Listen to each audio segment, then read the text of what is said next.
we are moving on so well with this lesson.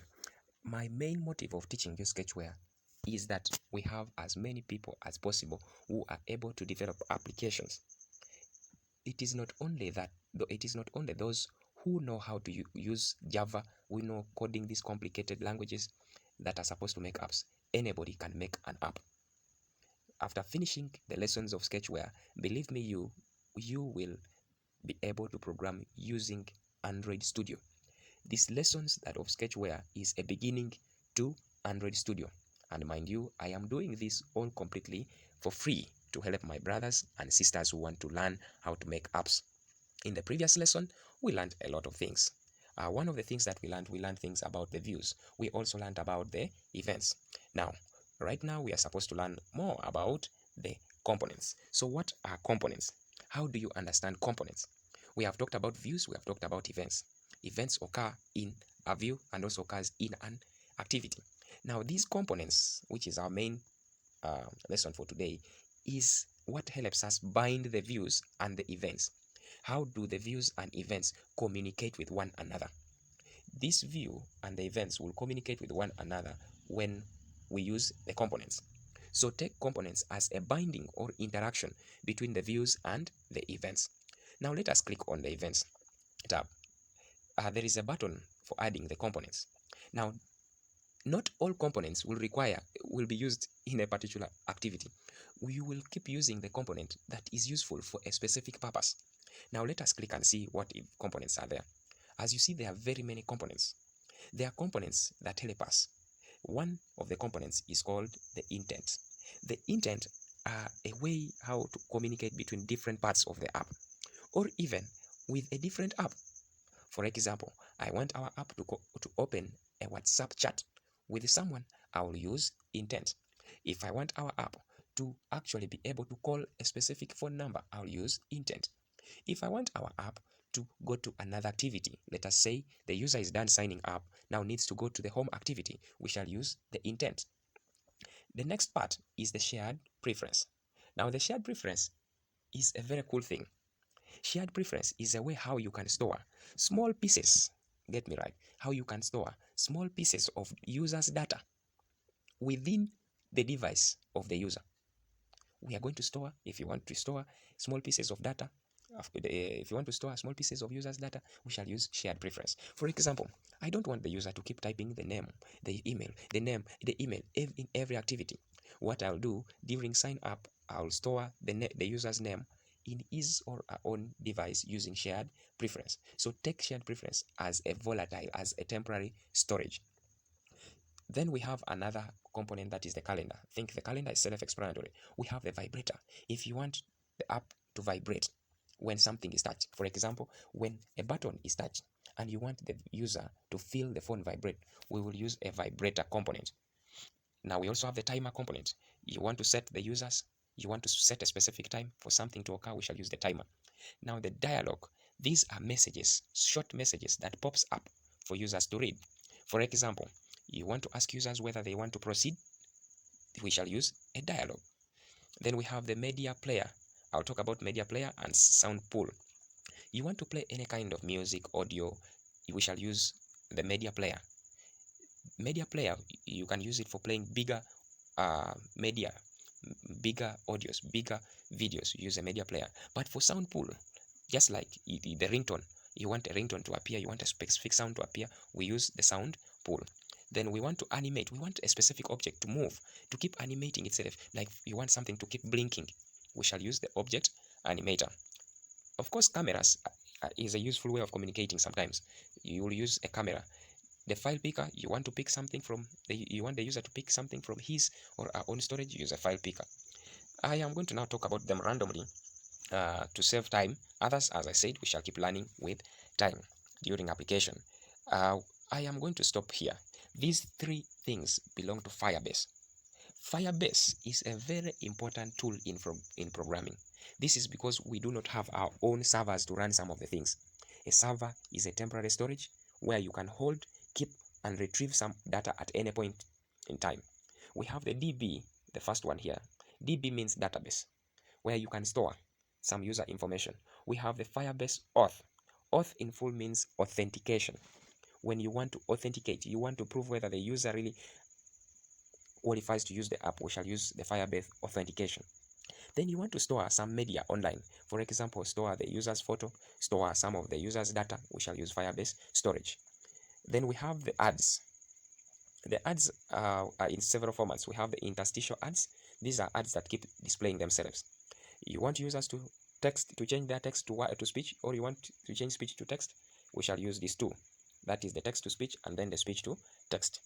How about when you want to see whether your app is able to use the user's network?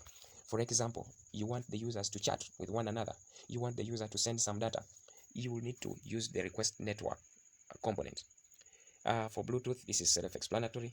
The location manager, the rewarded ads, the progress, all these components, there are as many as possible. You can actually make some of your own components. They are very easy to make. In the subsequent tutorials, we will learn how we can deal with adding components. Now, let us use the basic one, that is the intent. I'm going to click on intent. It is asking us that we enter the name of the intent. So I'll say the name of this intent. We call it intent also, intent 1. Then what shall we do? We shall add, and the intent is added.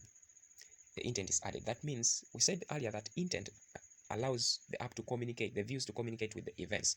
You want to go to another activity, you want to open another page, you want basically any communication between views and the events. We use the intents.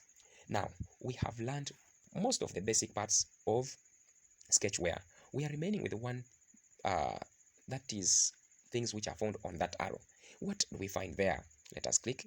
When you scroll, we find the library, the views, the images, and so on and so forth.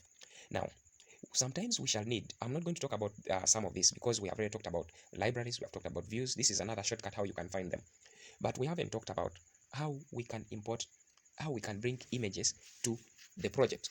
How can we pick an image somewhere and use it in the project? We use, when we use what? We shall use this. You click on it. If you want to pick some of the sound, we shall pick this one. You want to use custom-made fonts, we shall use this one. Also, you want to import already written Java code or Kotlin code, we shall just pick using this one.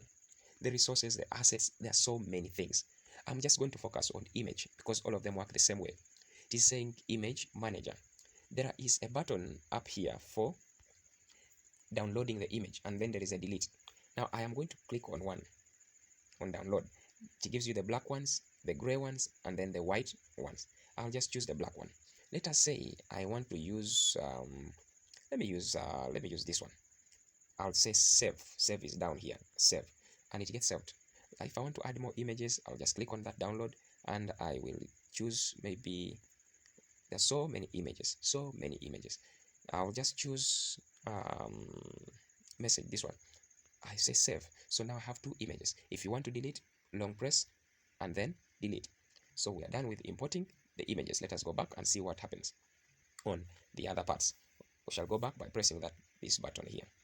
So if the sound, the font, the Java is going to work the same way, the resource and assets will work the same way as we have done with the image. Now, let us look at permissions. Sometimes your app requires some permission.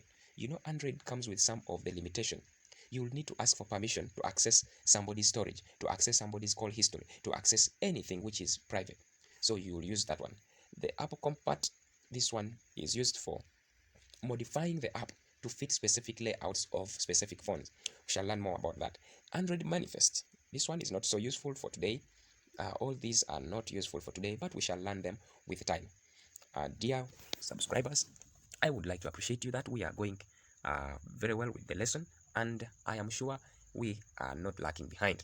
In case of any questions, in case of any query about any part you have not understood, I leave a comment behind. Lastly, I want us to look at one thing, which is the run button, which has been here, and this one. But before we click on them, let us go back to the view. The view, how you can go back to the view is by clicking this button. It brings you back there. I want us to remove our button that we had placed with first delete, because basically I want nothing in the app yet. And then I will start by saving my work. How do you save? By pressing on this button up here. We'll save and see. Yes, we are done saving. Saving is complete. Now let us click on these 3 lines below and see what happens. We begin with this one. Now this button is basically the settings that we can have when you want to customize some of the build settings, we shall use this one. But as of the moment, I advise that you do not change these settings yet, because we are still at a beginner level. Now, you can also clean the temporary files. That one I will not delay. Done cleaning. Now, you can also show the last compile error. Sometimes when we are compiling, when we are trying to turn our project into an app, you will receive some errors. We want to view the errors, you click on show errors. As you see, we have not compiled, so no compile errors have been saved yet. We'll just go back and we'll go back here. If you want to see the source code, the code of the app that you have done, you say show code. It will generate and show you the code. So this is the code which is still available. After doing that, let us now comfortably run our app. We build our app after learning. We are going to run the app. Now, running the app sometimes will take some seconds, sometimes takes minutes, but less than 3 minutes, I believe it will be done.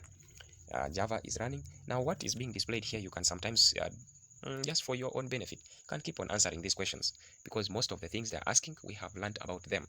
As it is building, you keep entertaining yourself. Finally, our app is ready to be installed. Let us install it. Our app is now installed. So what shall we do? We need to open the app and see how it appears. So we shall tap on open, and finally our app has opened, and that is it. As you see, this was our canvas. The whole of this one was our canvas, and it had nothing. Now the name of the app appears automatically up here. We shall see how we can change that, and we shall see in our next tutorial how can we put something to appear on the canvas. Now, what we were calling canvas during developing is the space what the user sees. So in the next lesson, we are going to see how we can now start designing our app, because we have learned all the parts.